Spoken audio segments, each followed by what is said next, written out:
어, 할렐루야. 예, 오랜만에 만나네요. 혹시 여기 앞에 이거 라이트가 저한테 너무 강하게 비치는데 이거 눈부셔서 어떻게 설교를 하시지? 예. 예, 여러분 반갑습니다. 네, 고등부 여러분 살아 있죠? 살아 있습니까? 예, 살아 있네요. 얼굴 여러분 표정을 보니까 그래도 밝아서 좋습니다. 제가 오늘 굉장히 충격적인 소식을 들었는데 이번 주에 여러분 결과가 나왔어요? 수능 시험 결과가 나온 거예요? 아니면 수능 시험? 아니면 대학에 넣은 것에 대한 결과가 나왔어요? 그래서 굉장히 또 어려운 마음에 있는 지체들도 있을 것 같은데 오늘 여러분 하나님께서 주시는 그 말씀을 그래서 더 여러분과 더 깊이 나눌 수 있을 것 같아요. 여러분 굉장히 보고 싶었어요. 오늘 이 자리에 설교하러 오면서 굉장히 기대가 되고 또 설레더라고요. 왜냐하면 지금 고3 지체들 한번 손 들어볼까요? 고3, 네, 손들이 고2, 네, 고1, 네, 대부분 다 비슷하게 했네요. 근데 왜 다 똑같은 사람이 손 든 것 같지? 어쨌든 고3 지체들이 제가 소망통 그러니까 초등 3부 있을 때 지금으로부터 한 6년 전인가? 그때 여러분들이 초등학교 6학년이었거든요. 그때 제가 여러분들 처음 봤어요. 제가 그때 이제 초등 3부에 처음 사역자로 가서 여러분들 아마 이제 새 가족으로 오고 그 중에 이제 교회 새로운 지체들 빼고는 그때 처음 저를 1년 동안 봤을 거예요. 여러분 기억나요? 얘는 뭐죠? 난다는 거야, 만다는 거야. 어쨌든 그래서 이제 고3 지체들 1년 보고 그 밑에 있는 지체들은 한 2년 정도 계속 이제 소망대처 보고 심지어 이제 중등부에서도 저를 본 지체들 또 있을 것이고 그리고 이제 고등부에서 이제 안 봤는데 안 봐서 좋았는데 내년에 올라오면 저를 또 보게 돼 있습니다. 왜냐하면 제가 대학부에 있으니까. 그렇게 슬픈 표정 짓지 마.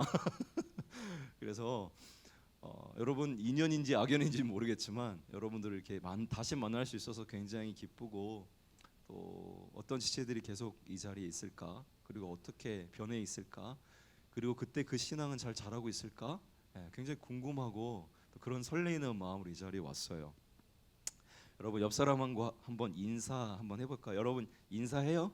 예배 시간에 옆 사람과 한번 인사해 볼게요. 자, 옆 사람과 인사할 때 이렇게 인사합니다. 팽하. 팽하 빵 터졌어. 팽하를 아는 사람들. 예. 팽하 이렇게 하나? 어쨌든. 예. 자, 옆 사람과 인사해서 시작. 팽하. 지금 이걸 모르시는 고등부 선생님들은 문제가 있습니다. 예. 팽하는 꼭 아셔야 돼요. 팽하는 뭐의 줄임말이죠? 팽스하이. 요즘에 BTS를 넘어서는 인기를 누리고 있는 팽수라는 캐릭터가 있어요. 선생님들 오늘 집에 가서 꼭 보셔야 됩니다.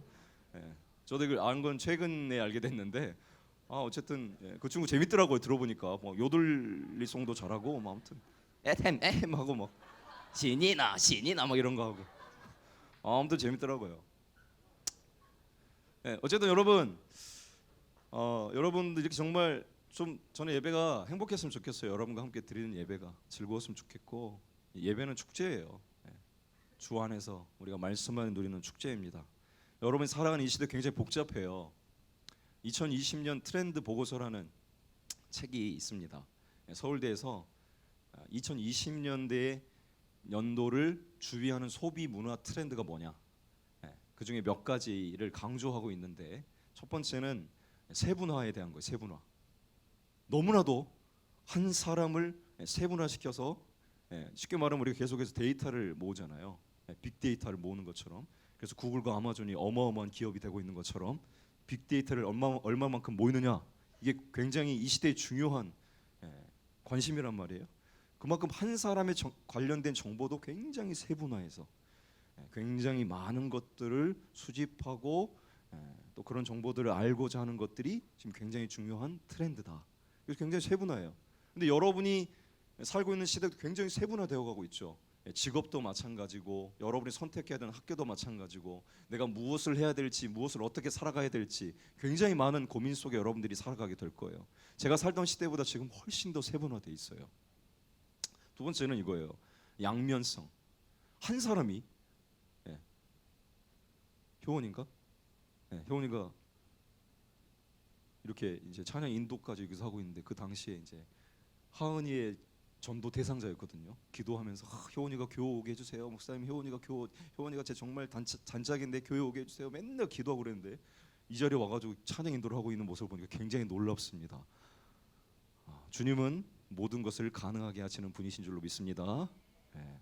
여러분들은 모르셨죠? 효원이가 항상 열심히 하는 친구라고 생각했을 것 같은데 어쨌든 한 사람이 가지고 있는 양면성이 너무 많다는 거예요. 이 사람이 때로는 이랬다가 때로는 저랬다가 여러분 그런 친구들 너무 많죠? 저 친구가 이런 줄 알았는데 갑자기 저런 면이 있었어? 이런 양면성의 모습들이 너무너무 다양하게 많아지고 있다는 것입니다. 아마 선생님들도 이 친구가 이런 줄 알았는데 갑자기 또 다른 모습과 태도로 돌변할 때 저 친구에게 저런 면들이 있었어? 하고 놀랄 때가 굉장히 많으실 거예요. 그래서 개인 안에도 여러 가지 다른 면들이 다양하게 존재한다. 그래서 이런 양면성에 대한 얘기가 굉장히 이슈로 떠오르고 있어요. 그러다 보니까 여러분이 관계를 하는 것도 쉽지가 않습니다. 때로는 이 친구가 정말 잘 지내고도 어떤 정말 단짝으로 지내고 막 그룹 안에서 정말 행복한 그룹 안에도 있는 것 같지만 어느 순간 언제 그러냐는 듯이 관계가 멀어지고 또 배신하고 그런 관계가 깨지고 이런 복잡한 환경 속에 여러분들이 살아간다는 것이에요. 쉽게 말해서 한 개인조차도 매우 복잡하고 다양한 이 사회 속에서 여러분이 살아가고 있는데 그러다 보니 여러분 안에 존재하는 어떤 감정들이 굉장히 많아요. 다양한 사회 속에 복잡한 사회 속에서 여러분이 수많은 실패를 경험하게 됩니다. 그러면서 위축되고 예수님을 믿는 여러분조차도 위축되고 우울하고 그 마음의 감정이 정말 계속해서 복잡해서 어쩔 줄 모르고 하는 사람들이 교회 안에도 세상 친구들은 뭐 말할 것도 없고 교회 안에도 여전히 많다는 거예요. 주눅들고 패배의식 이런 것들이 여전히 여러분 안에 많이 있을 수 있어요. 아까 얘기했던 것처럼 대학이 떨어졌어요. 너무 슬픈 얘기죠. 근데 그럴 수도 있잖아요. 살다 보면 그런 상황들이 생길 수 있잖아요.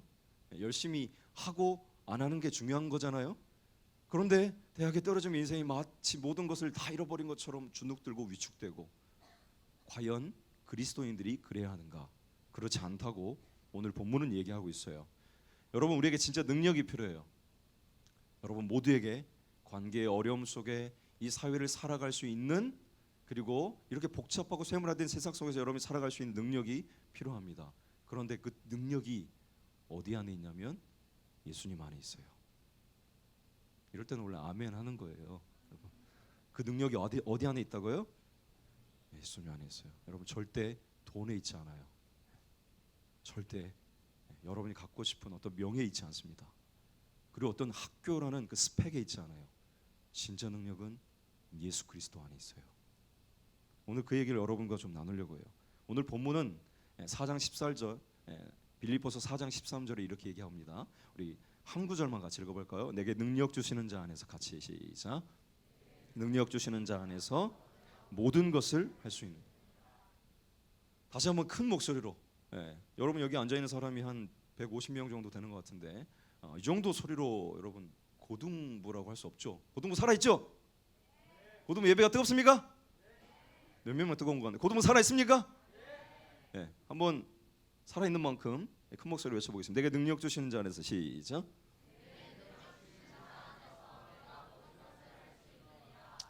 내게 능력 주시는 자 안에서 내가 모든 것을 할 수 있느니라. 바울은 이렇게 고백하고 있어요. 그런데 우리는 이 고백을 반쪽만 알고 있습니다. 반쪽만. 내게 능력 주신 안에서 내가 모든 것을 할 수 있느니라 이것을 여러분 이렇게 사용해요. 능력을 주십시오. 그러니 그 능력이 나에게 필요합니다. 그러니 그 능력이 나한테 주시는 것처럼 여러분 마치 어떤 그 기도문처럼 뭔가 요구하는 기도로만 여러분들이 사용한다는 것에 문제가 있어요. 물론 절반은 맞아요. 주님은 여러분한테 분명한 능력을 주시는 분이시니까. 그런데 절반은 틀립니다. 왜냐하면 본문 2절에 이전에 있는 9절에서 이런 내용의 이야기를 하고 그 다음에 바울이 13절에 얘기를 하기 때문에 그래요. 그래서 오늘 그 얘기를 여러분과 같이 하려고 해요. 진짜 본문의 진짜 메시지는 실은 이 능력은 여러분들이 자족하는 삶 가운데 있다는 거예요. 자기 스스로 만족하는 것, 스스로 충분히 만족하다고 느낄 수 있는 그런 삶 가운데 있다는 거예요. 자, 한번 따라서 해보세요. 첫 번째, 이 능력은 자족하는 삶이 있다는 것입니다. 정말 우리에게 그런 능력이 필요한데, 이 세상을 살아낼 그런 능력이 필요한데, 이 능력은 성경 안에서 오히려 주시는 메시지는 자족하는 삶이 있다는 거예요. 자족하는 삶이 있다는 게 무슨 말이에요, 목사님? 좀 어려워요. 그러면 11절과 12절 앞에 있는 두 구절 같이 한번 보면 좋을 것 같아요. 내가 궁핍함으로 말하는 것이 아니니라. 같이 읽어봅시다. 시작. 말하는 것이 아니니 어떠한 형편에든지 내가 자족하기를 배웠노니 나는 비천에 처할 줄도 알고 풍부에 처할 줄도 알아 모든 일 곧 배부름과 배고픔과 풍부와 궁핍에도 처할 줄 아는 일체의 비결을 배우노라라고 말씀하고 있습니다. 즉 바울은요, 그 모든 상황 속에 내가 대학교에 붙었든 떨어졌든 어떤 원하는 것이 이루어지든 지지 않았던, 친구의 관계가 실패하던 성공적으로 있던 그 어떤 상황 속에서도 나는 그리스도 안에서 모든 것을 할 수 있습니다 라고 고백하고 있다는 거예요. 그래서 진짜 능력은 그 어떤 외부적인 상황에 상관없이 내 마음을 지킬 수 있는 것에 있다는 것입니다. 사랑하는 고등부 여러분, 여러분의 환경이 절대 여러분을 무너뜨릴 수 없어요. 대학에 떨어지고 붙는 문제가 여러분의 인생을 절대로 망가뜨릴 수 없습니다. 중요한 것은 여러분의 마음을 얼마만큼 지킬 수 있는가 있어요. 그것을 끊임없이 자기 안에 있는 내면의 세계들을 잘 지키는 사람은요, 그리스도 안에 아름답게 자라갑니다. 신앙도 잃지 않아요. 그리고 진짜 능력은 여러분의 마음 속에 있어요. 그러니 여러분, 외부 상황, 여러 가지 수많은 자극, 환경 속에 무너지지 않을 수 있는 진짜 능력, 그것이 능력이라는 거예요. 사랑하는 여러분, 근데 여러분은 그런 능력을 얘기했을 때, 제가 서울대 합격할 수 있는 능력을 하나님 주세요. 제가 원하는 어떤 그 학교에 합격할 수 있는 그런 머리를 주세요. 이런 것만 구하죠. 근데 주님은요, 오늘 바울은 이렇게 얘기해요.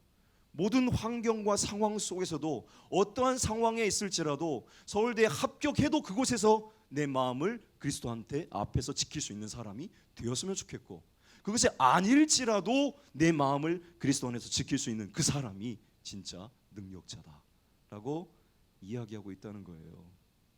그러므로 여러분이 처해 있는 상황이 어떤 것이든지 여러분 스스로 여러분의 마음을 지킬 수 있는 사람, 그 사람이 진짜 능력자입니다. 여러분, 감사에는 세 가지 종류가 있다고 해요. 첫 번째는 if, 만일, 하나님 만일 제가 이런 서울대 합격하면 제가 이런 삶을 살겠습니다, 감사하겠습니다, 이런 삶을 고백하는 사람. 두 번째는 because of, 뭐뭐 때문에, 하나님 제가 이걸 하면 이것 때문에 제가 감사하고, 그거 하면 그거 해주지 않으니까 불평하고 불만하는 삶. 세 번째는 그럼에도 불구하고 in spite of, 그럼에도 불구하고 제가 하나님 앞에 감사하겠습니다, 할 수 있는 사람. 근데 진짜 능력자는 3번이라는 것입니다. 여러분, 옆에 있는 친구들한테 이야기해 보세요. 그럼에도 불구하고 하나님 앞에 마음을 지키는 사람이 진짜 능력자입니다. 여러분, 정말 중요한 이야기예요. 어제 젊은이 일부 대학부 여러분 언니 오빠들 중에 한 친구가 저를 찾아왔어요. 앉자마자 펑펑 우는 거예요. 뭐가 그렇게 힘든지 모르고 저는 처음에 깜짝 놀랐어요. 이 친구가 무슨 암에 걸렸나? 너무 막 펑펑 울어서 무슨 심각한 질병 걸렸나? 어떡하지? 제가 막 너무 당황스러울 정도로 너무 펑펑 우는 거예요. 가만히 이제 마음을 진정시키고 이야기를 들어봤습니다. 무슨 일이 있었는데 이렇게 우니?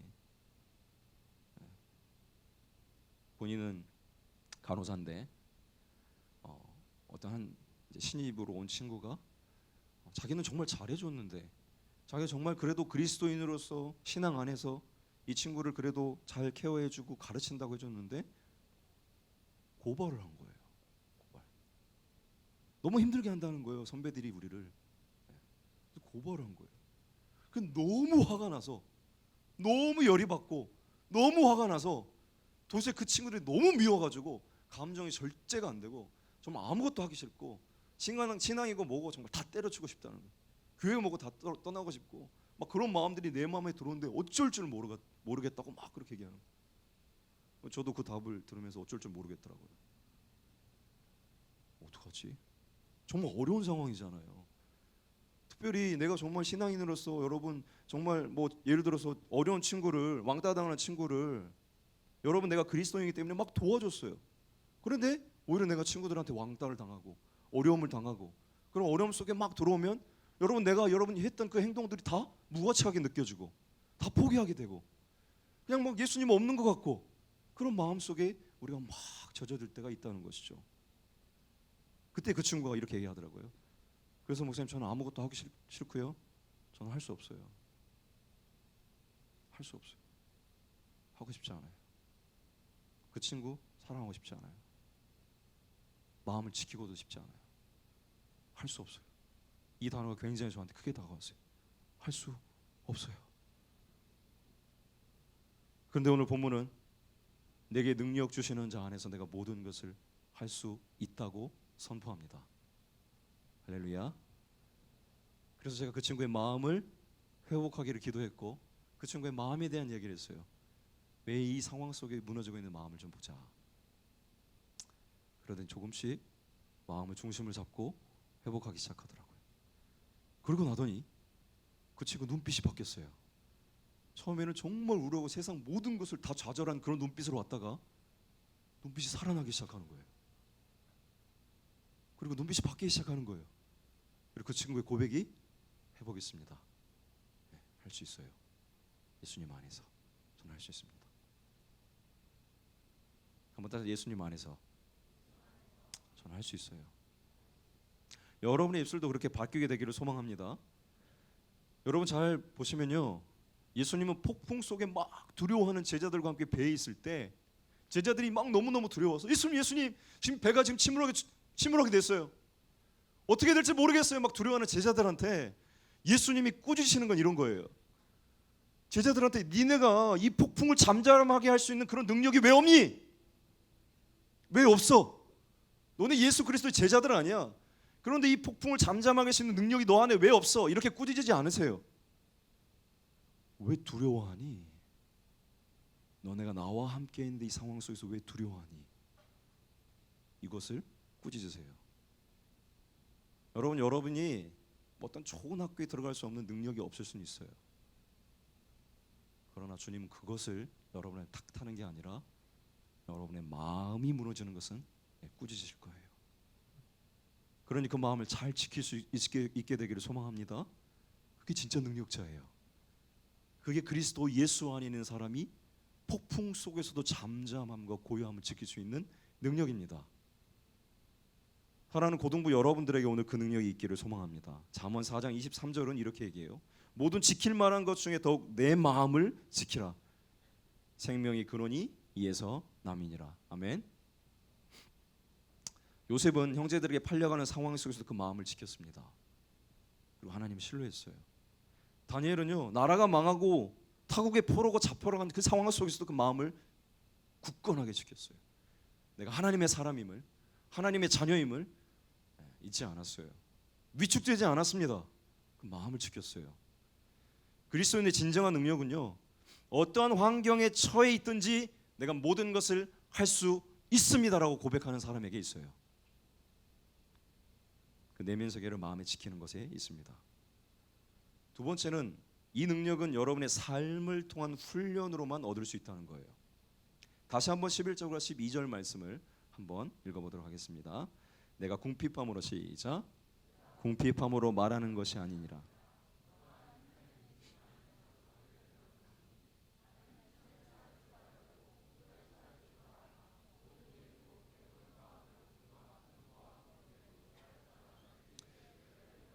일체 비결을 어떻게 했다고요? 배웠다라고 얘기합니다. 원어로는 이 배웠다는 단어는요, 단순히 지식적으로 배웠다는 게 아니라 내 삶을 통해서 배웠다라는 단어예요. 내 삶을 통해서 체득했다는 것이에요. 직접 경험했다는 것입니다. 그냥 책으로만 본 것이 아니라는 거예요. 그러므로 여러분에게 이 능력은 여러분의 삶을 통해서 하나님께서 주십니다. 하나님은 여러분의 삶을 통해서 여러분을 훈련시키세요. 어떠한 상황이든지 여러분 좌절하지 마십시오. 그 상황은 여러분 하나님을 훈련시키는 훈련 장소예요. 그것이 관계든 학교의 문제든 여러분이 고민하고 있는 그 어떠한 문제도 하나님은 그 장소 속에서 여러분을 훈련시켜 나가십니다. 더 아름답게, 더 굳건하게. 그러므로 여러분들이 이 능력이 여러분의 삶을 통한 훈련을 배울 수 있다는 것을 잊지 않았으면 좋겠어요. 자, 제가 그림 하나 보여드릴게요. 아무도 우아하지 않을 줄 알았어요. 꽃이니까. 팽화가 나왔으면 우아했겠지. 팽수가. 자, 맨 왼쪽에 있는 꽃은 무슨 꽃이죠? 예, 모를 것 같아서 밑에 적어놨습니다. 두 번째는요? 예, 세 번째는, 네 번째는, 다섯 번째는, 여섯 번째는, 예. 이 6개의 꽃들의 공통점을 아는 사람. 예뻐요. 정답. 예. 제가 원하는 답은 아니에요. 향기롭다. 향기롭죠. 예. 이 6개 꽃의 그 공통점을 아시는 분? 네? 네? 아, 꽃이 져버린다. 아, 그렇죠. 꽃이 져죠. 예. 모든 꽃이 집니다. 6개만 지는 건 아니고. 예. 모든 공통점이 있어요. 6개 꽃을 제가 보여드린 이유. 어려우니까 예, 아마 여러분들이 모를 것 같아서 맞추면 목사님과 뭐 아웃백이나 빅스 갈 수 있는 그런 상품권을 주려고 했는데 예. 갑자기 상품이 나오니까 얘기를 하네. 아직까지 고등부 이런 게 통하는거나 젊은 일부는 이런 게 안 통해가지고 예. 여러 개가 있을 때 예쁘다. 아, 예, 다 여러분이 싫어하는 말은 맞아요. 그런데 제가 굳이 여러 가지의 꽃 중에 6가지 꽃을 여러분에게 보여드린 이유가 있어요. 호주에 사는 어떤 한국 사람이 개나리꽃뿐만 아니라 여러분 튤립 이런 것들을 꺾어다가 호주에 심었대요. 예, 그래서 때가 돼서 이 꽃이 피기를 기다렸습니다. 근데 1년이 지나도 2년이 지나도 3년이 지나도 얘네들은 안 피는 거예요. 다른 건 피는데 왜 안 피지? 오히려 햇살이 따뜻하고 환경이 좋고 공기가 좋으니까 다른 꽃들은 너무너무 잘 피고 하는데 얘네는 안 피는 거예요. 왜 안 필까? 이유는 이 꽃들은 특별히 추운 겨울을 지나야만, 한국처럼 이런 혹한의 추운 겨울을 지나야만 피는 꽃들이기 때문에 그래요. 이런 것들을 춘화 현상이라고 합니다. 춘화 현상. 아주 추운 겨울을 지나야만 그 안에서 아름다운 꽃이 피는 거예요. 사랑하는 고등부 우리 친구들, 여러분들이 지금 처한 상황이 아주 추운 겨울일 수 있어요. 그래도 그걸 지나야 아름다운 여러분이 예수님께서 여러분 삶에 아름다운 꽃을 피우게 하고 싶은 그 꽃이 핍니다. 그리스도인들은 그런 사람들이에요. 그러므로 뭐 저 교회 다니는데 왜 그런 능력을 안 주세요? 뭐 그런 이야기보다 이 능력이 여러분의 삶을 통해서 하나님께서 훈련하시는 능력이라는 것을 여러분 꼭 잊지 않았으면 좋겠어요. 여러분들 마치 스파이더맨처럼 스파이더맨이 그 거미줄 쏘는 능력을 어떻게 얻게 됩니까? 예? 번개 맞았나요? 번개 맞았나요? 아무튼 어떻게 얻게 되잖아요. 뭔가 어떤 무슨 특별한 어떤 사건을 통해서 막 얻게 되잖아요. 그런 것처럼 아니 마블에 나오는 여러 가지 히어로 캐릭터처럼 하나님 내가 예수 믿는데 나에게 왜 이런 능력을 안 주세요? 이렇게 얘기할 수 있을지 모르겠어요. 그런데 그렇지 않아요. 주님은 진짜 능력은 여러분의 삶을 통해서 주시겠다는 거예요. 삶을 통해서 훈련시키시겠다는 겁니다. 그러면 여러분 처한 상황이 어떤 겨울이라 할지라도 그 상황 속에 여러분을 훈련시키시는 주님을 만날 수 있게 되기를 바랍니다. 이 능력은요 여러분 삶을 통해서 얻게 돼요. 세 번째, 이 능력은 그리스도 안에 있을 때 주어집니다. 한번 따라서 해볼게요. 이 능력은 그리스도 안에 있을 때 주어집니다. 예, 다시 한번 4장 13절의 말씀을 마지막으로 한번 읽어봅시다. 시작. 내게 능력 주시는 자 안에서 내가 모든 것을 내게 능력 주시는 자 안에서 내가 모든 것을 할 수 있는 내가 모든 것을 할 수 있느니라. 이게 더 중요한 것 같지만 더 중요한 구절은 내게 능력 주시는 자 안에서예요. 그분 안에 있을 때 모든 걸 할 수 있는 능력을 얻게 돼요.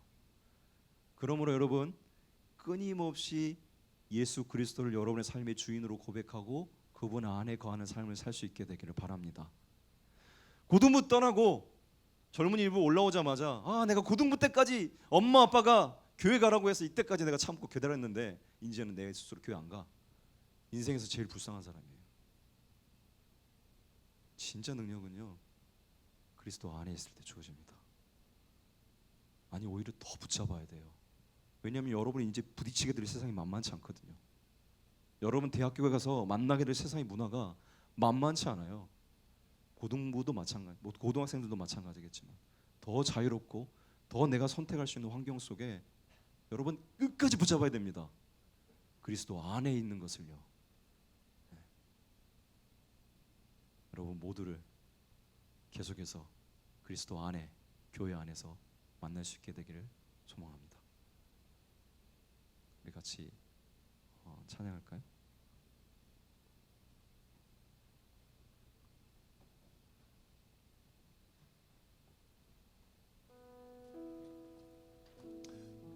혹시 이 찬양 여러분 알아요?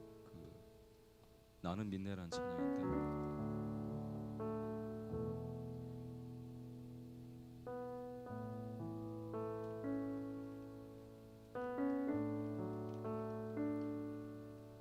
혹시 여러분 이 찬양 혹시 알아요? 대답을 좀 해줄래요? 알아요? 오케이, 그럼 찬양합시다. 내게 허락하신 시련을 통해 나의 믿음 더 강하게 자라나고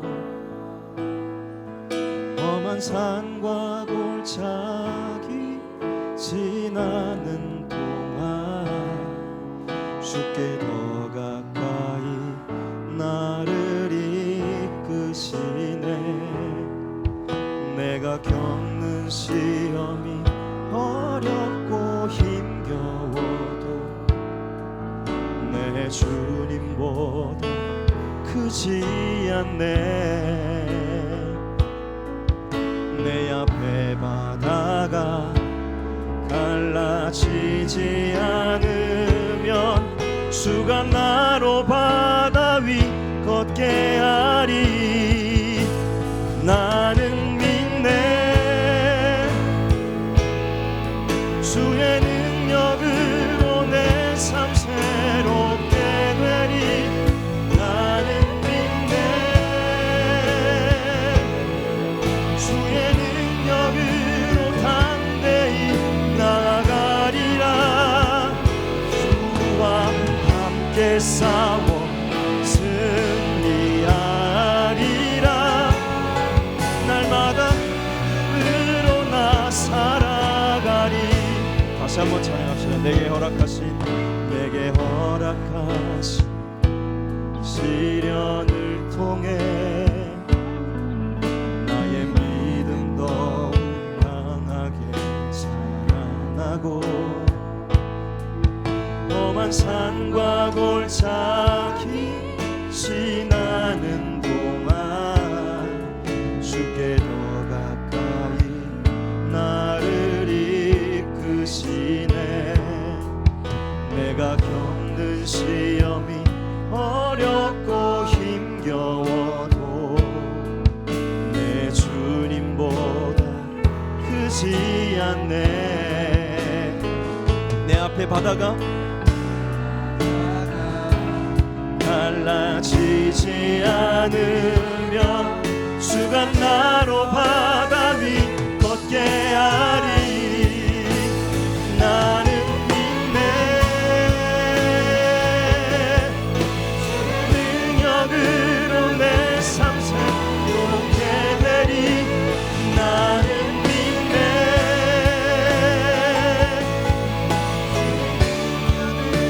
담대히 나가리라. 주와 함께 싸워 승리하리라. 날마다 믿음으로 다시 한번 선포합시다. 나는 믿네. 나는 믿네. 능력으로 내 삶 새롭게 되리.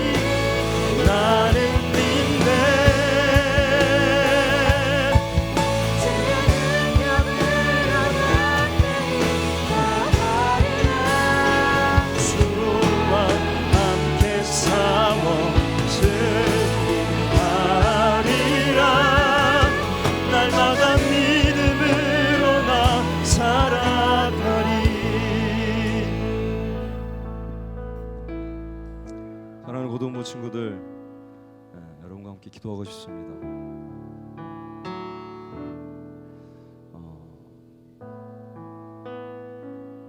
여러분 지금 마음은 어떤가요? 예수님 안에서 평안과 기쁨을 누리고 있습니까? 교회 안에 있는 게 행복한가요? 아니면 세상 속에 있는 것이 친구들의 그 모습이 마냥 부럽습니까? 여러분 아세요? 주님이 여러분 여전히 주목하고 계시고 여전히 사랑하고 계시고 여러분의 능력을 주기를 원하세요. 언제나 지금도. 그러니 여러분 포기하지 마세요. 어떤 상황 속에서도 예수님 안에 거하는 것을 포기하지 마십시오. 저와 함께 있을 때 가장 행복하고요, 그분 안에 걸 때 가장 안전합니다. 그러면 사랑하는 여러분들이 믿음 가운데 일어날 수 있게 되기를 바라요. 다 같이 눈을 감고 오늘 말씀을 생각하면서 하나님, 저에게 처해진 상황들이 참 쉽지는 않지만 제가 믿음으로 일어나겠습니다 하는 지체들은 그 자리에서 한번 일어나 볼래요? 친구들이 일어나니까 일어나지 마세요.